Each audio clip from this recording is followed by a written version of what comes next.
1808, le premier soir de Hanouka, alors qu'il faisait nuit, et après l'allumage des bougies, un invité entra chez le maître de maison et lui demanda de quoi celui-ci vivait. Le maître de maison répondit « Je n'ai pas de rentrée fixe chez moi, je me nourris du monde. »« Qu'es-tu, dis-tu » lui demanda-t-il, et il lui répondit.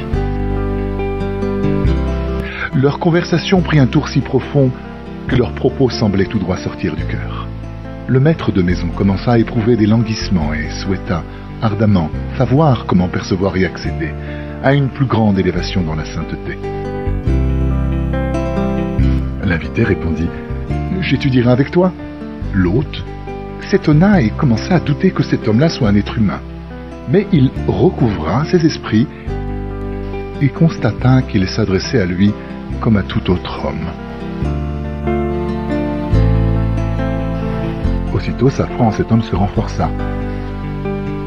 Il se mit à l'appeler Rabbi et lui demanda « Je vous demanderai tout d'abord de m'apprendre comment me comporter envers votre honneur. Inutile de vous dire qu'il m'arrivera de vous manquer de respect, à Dieu ne plaise. Mais puisqu'il est si difficile à l'homme de prêter attention à cela, convenablement, je souhaite que vous m'enseigniez l'attitude à adopter à votre égard. Le temps me manque à présent, je reviendrai plus tard te l'enseigner. Maintenant, il me faut partir d'ici. Là encore, il vous faut m'apprendre jusqu'où je dois vous accompagner. Jusqu'au-delà du seuil de la maison.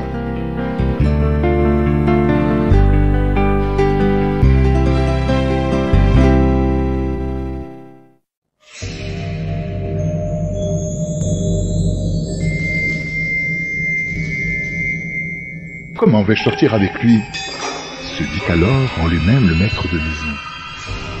Pour le moment, nous sommes ensemble et parmi d'autres gens, mais si je sors seul avec lui, qui sait qui il est? J'ai peur de sortir avec vous, dit-il à l'invité. Dans ces conditions, comment pourrais-je vous enseigner quoi que ce soit? Maintenant aussi, je pourrais vous faire quelque chose. Qui m'en empêcherait?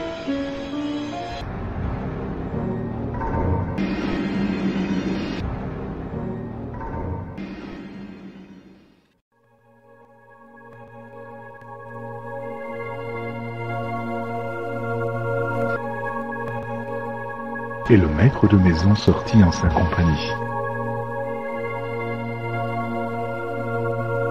Alors l'invité le saisit immédiatement et tous deux commencèrent à voler ensemble. L'homme avait froid. L'invité prit un vêtement et le lui donna en lui disant « Prends cet habit, tu te sentiras mieux. Tu auras à manger et à boire et tout le bien, et tu demeureras dans ta maison. » Et il s'envola avec lui.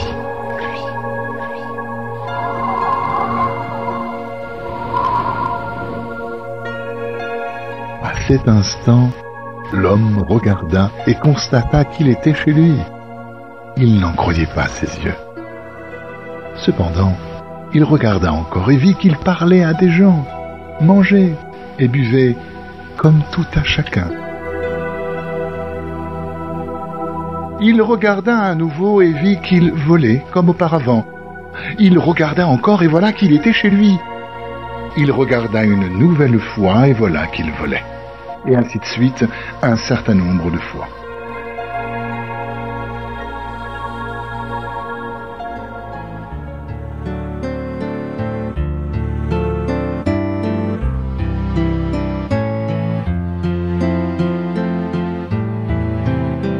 Ensuite, l'invité le déposa dans une plaine située entre deux montagnes.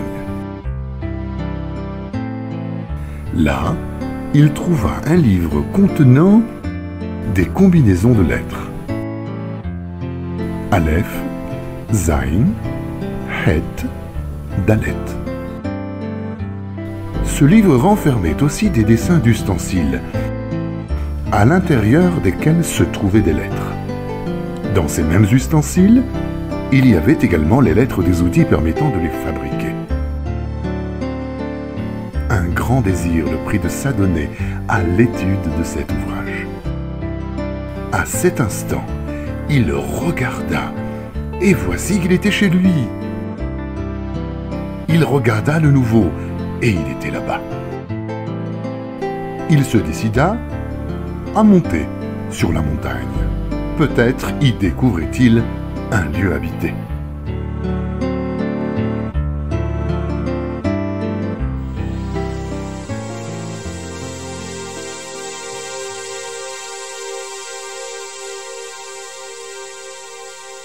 Arrivé sur la montagne, il vit un arbre en or avec des branches en or, au bout desquelles étaient suspendus des ustensiles identiques à ceux dessinés dans le livre. Et dans ces ustensiles, les outils permettant de les fabriquer.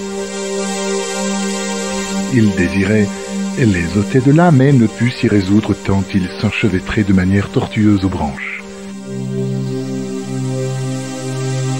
Il regarda et constata qu'il se trouvait chez lui. Il était au comble de l'étonnement. Comment pouvait-il être tantôt ici et tantôt là-bas? Il voulait raconter cela aux hommes. Mais de quelle manière faire part d'une chose tellement étrange et si peu croyable à des êtres humains?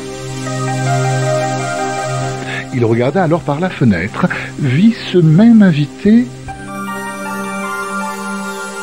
et lui demanda de venir instamment chez lui. Mais ce dernier lui répondit: « Je n'ai pas le temps car je me rends chez toi. » Cette chose est si merveilleuse à mes yeux. Je me trouve ici et vous vous rendez chez moi. Lorsque tu as voulu venir avec moi et que tu m'as accompagné au-delà du seuil de ta maison, je me suis emparé d'une partie de ton âme, ta neshama. Et je l'ai revêtue d'un vêtement venant du paradis inférieur. L'autre partie de ton âme, en revanche, ton nefesh ruach, est restée chez toi. Voilà pourquoi, lorsque tu fixes ta pensée là-bas, tu es là-bas, et tu attires d'elle une illumination vers toi. Et lorsque tu reviens ici, tu es ici.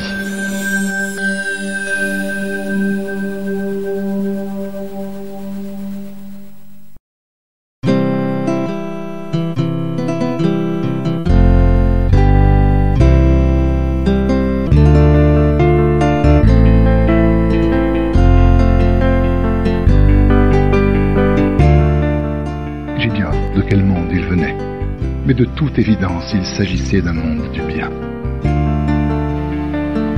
Quant à ce récit, il n'est pas encore achevé.